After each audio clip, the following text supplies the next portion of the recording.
Ok, alunos, chegamos aí para a nossa última revisão, tá? São 20 minutos apenas, vocês terão essa revisão e logo depois teremos a prova, a avaliação. E aí, claro, iremos nos despedirmos por aqui. Pois é, acabou. Bom, parece que foi um tempo desse, né? Olha, nós viemos direto e estamos aí com vocês, tá bom? Não perdendo tempo, joga na tela, vamos acompanhar comigo a nossa aula de revisão, aula número 53.1. Deixa só eu calibrar aqui a minha caneta, cadê? Opa! Então, aula 53.1, revisão geral da unidade 3. Então, aqui é aquela mesma pegada, viu? Vem pra mim, aquela mesma pegada. Eu estou relacionando todos os conteúdos, todas as aulas que foram aplicadas durante a terceira unidade. Mas isso não quer dizer que eu vou explicar todas elas. Não, o tempo é muito curto. Então eu vou explicar somente algumas. Mas todas elas estão na prova. Eu falei lá na primeira unidade, lá na segunda unidade e na terceira também. Então todas elas irão estar na prova. Eu só vou pegar uma amostra e fazer a revisão para vocês. Fechou? Acompanha comigo. Vamos lá. Aí eu tenho o quê? Todas as aulas, né? Aula 37, 38, 39, 40, 41, 42, 43 e assim vai embora. 44, 45, 46, 47, 48, 49, 50, 51 e 52. Todas as aulas da unidade 3 se encontram aqui. Fechou? Bom, vou fazer agora o recorte. Eu peguei a aula 37. Quando se fala da República Nova do Brasil, parte 1. Nessa aula, falamos sobre o governo do Collor, o impeachment do Collor, o governo de Itamar Franco e também abordamos o Plano Real.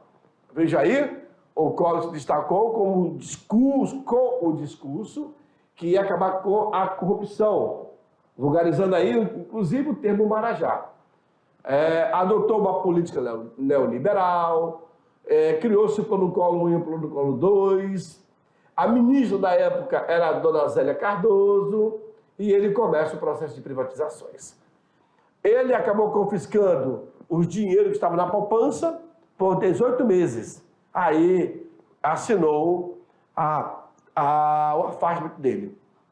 O impeachment veio quando o Collor lançou uma medida confiscando os depósitos das contas bancárias a quem tinha o valor de 50 mil. Muitas pessoas e empresas irão falir nesse período e o irmão dele, que era o Pedro Collor, acabou denunciando o irmão, dizendo que havia no governo dele um esquema de corrupção. Mais tarde, o Pedro Collor, ele morre devido a um câncer que contraiu na cabeça.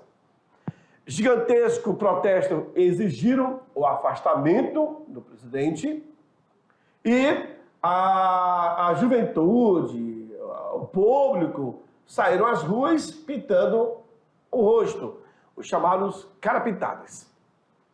Aí, na sequência, logo que Collor vai ser impeachmentado, quem assume era o seu vice, o Itamar Franco. Houve um pacto de governabilidade entre os mais diversos partidos políticos, e aí eu tenho o PMDB, o PSDB, que acabaram se juntando. Durante o governo do Itamar, se cogitou a criação do Plano Real. Esse plano passou a vigorar em 1924. Houve a continuidade da realização de privatizações das grandes empresas públicas. O Plano Real, de fato, aconteceu. Foi um programa brasileiro de estabilização econômica que vai promover o fim da inflação elevadíssima no Brasil. O Programa de Ação Imediata se criou a URV, Unidade de Real de Valores, viu? Ocorreu também em 94. O Plano Real ele vai possibilitar a vitória de Fernando Henrique Cardoso nas eleições presidenciais de 94. Show? Ok. Aí depois, nós partimos para a próxima aula, que é a aula 41.1, a nova ordem mundial. Temos dois itens. Nova ordem geopolítica mundial. Significa o plano geopolítico internacional das correlações de poder e força entre os Estados nacionais. A soberania dos Estados Unidos e do capitalismo acabou se estendendo por praticamente todo o mundo. E a OTAN vai, de fato, se consolidar. Aí nós tivemos a unipolaridade, a multipolaridade e a unimultipolaridade nessa formação. Mudança na hierarquia internacional, ok, digitação, reclassificação da hierarquia entre os Estados nacionais, o primeiro mundo capitalista, desenvolvido, e o segundo mundo era socialista, em desenvolvimento. O desenvolvido e o terceiro mundo era o subdesenvolvido, chamado países emergentes. Eu falei com vocês isso na nossa aula. A partir de então, divide-se o mundo em países do norte e países do sul, o desenvolvido e etc. Depois partimos para a aula 43, o impacto da globalização, certo? O abismo que separa povos do mundo, o modelo de globalização que vigora tem desencadeado resultados trágicos, a maioria na população mundial. E aí, como reflexo, eu tenho a desigualdade entre os países, a disparidade econômica, tecnológica e também social. Houve a contribuição de maneiras diretas para o aumento em massa da pobreza. E, com isso também, houve um acelerado índice do desemprego. Show? Vejam, o processo de integração mundial também ocorreu. Todos os estados abandonam gradativamente as barreiras tarifárias que protegem sua produção da concorrência estrangeira. Uma das características dessa globalização é o fato de ela se manifestar nos mais diversos campos. A expansão das empresas multinacionais, também chamada de transnacionais ou empresas globais. Aí, partimos para a multipolar, o mundo multipolar, parte 1, a Guerra Fria, vai acabar chegando ao fim, e a ascensão da China. A Guerra Fria chega ao fim, com a queda do Muro de Berlim. A queda do Muro de Berlim se deu em 1989, é isso? Aí, em 90, temos a união das Alemanhas, e em 91, de fato, começa a globalização. A queda do muro marcou o fim desse conflito da Guerra Fria. Os países do bloco socialista, incluindo a União Soviética, eles passaram por uma grave crise econômica, isso na década de 1980. E aí eu tenho o presidente russo, Mikhail Gorbachev, com o presidente Ronald Reagan, não é isso? Garota. Mikhail Gorbachev começou a implementar a Glasnost e depois também a Perestroika. Glasnost era uma reforma política, priorizando a liberdade. E a Perestroika seria uma reestruturação econômica. Olha aí. Com isso, nós temos a ascensão da China. A ascensão da China. Maior fenômeno econômico da história. E nós vimos isso. Nós vimos isso durante a explicação da aula. Nenhum outro país cresceu por 30 anos seguidos. De 1980 a 2010. E olha só que interessante, a taxa de crescimento chegava na casa de 12% ao ano. É muito. Nos últimos anos, a China cresceu muito. Em 78, Deng Xiaoping, eu quero ver como é que ela faz isso também. Deng Xiaoping, ela escreve. restabeleceu a prioridade à educação, acolheu aí o investimento estrangeiro. E a China se tornou uma potência, senhores. Uma potência mesmo. Competindo aí com os americanos. Uma das maiores economias do mundo. E aí se fala se ela já ultrapassou os americanos, é a segunda maior economia, enfim. O êxito chinês combina múltiplos fatores. Por exemplo, a educação, a ciência, a tecnologia, a economia, a infraestrutura, o empreendedorismo e o pragmatismo diplomático. É por isso que a China ela vai se tornar essa potência. E aí, é quando eu chamo a tua atenção, deixa eu voltar para vocês a aula que nós começamos rapidinho, para vocês entenderem. Ó, na nossa prova, teremos questões sobre a República Nova do Brasil. Como também teremos República Nova do Brasil, parte 2 e parte 1.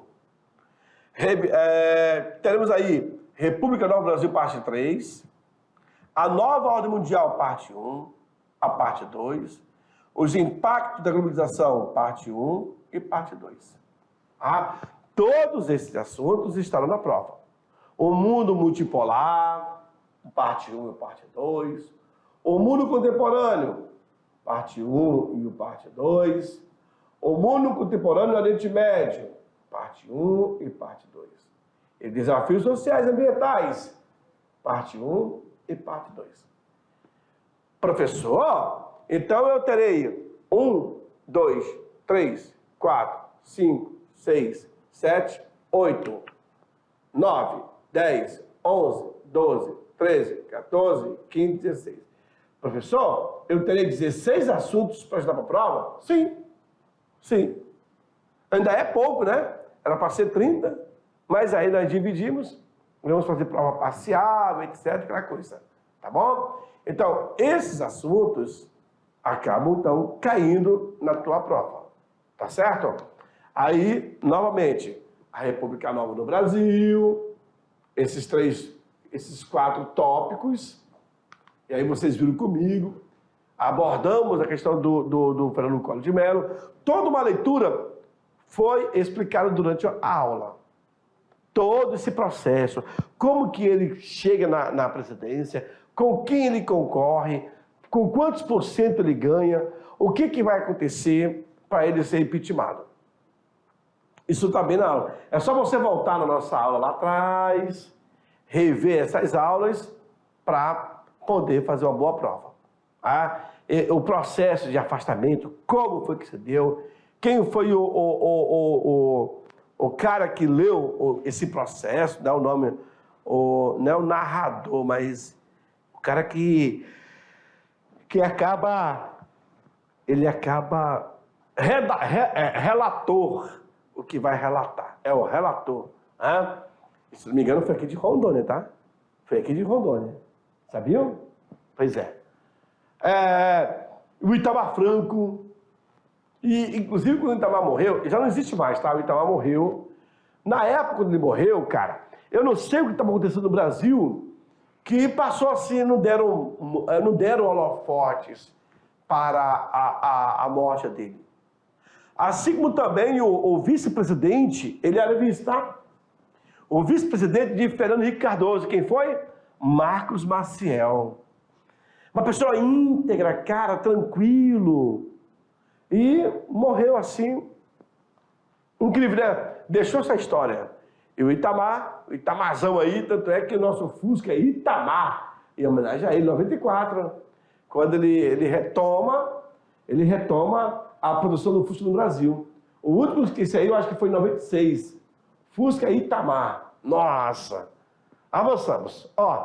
O plano real, como foi que se deu a criação. Vocês lembram, aluno, que o Itamar Franco ele convidou o Fernando Henrique Cardoso, que era ministro do exterior. E o Fernando Henrique veio para o governo e vai para onde? Para a parte da economia. E o Fernando Henrique que é sociólogo, foi professor universitário na USP, ele acabou projetando a criação desse plano, seria mais um plano para combater a inflação.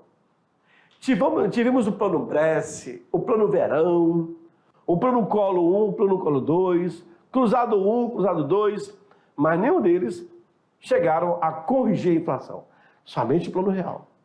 E eu comentei isso na aula, que quando o plano real surgiu, você ia aqui na Bolívia comprar, os bolivianos não queriam reale, não queriam dólar, queriam reale, que nossa! E aí o real era lá em cima, o dólar lá embaixo. Até que foi um real equivale a um dólar. Hoje, hein? Um dólar equivale a 5 reais, mais ou menos. Perdeu a valorização. Mas mesmo assim tem o poder de compra, né? A nova ordem mundial, trouxemos para vocês aqui dois tópicos.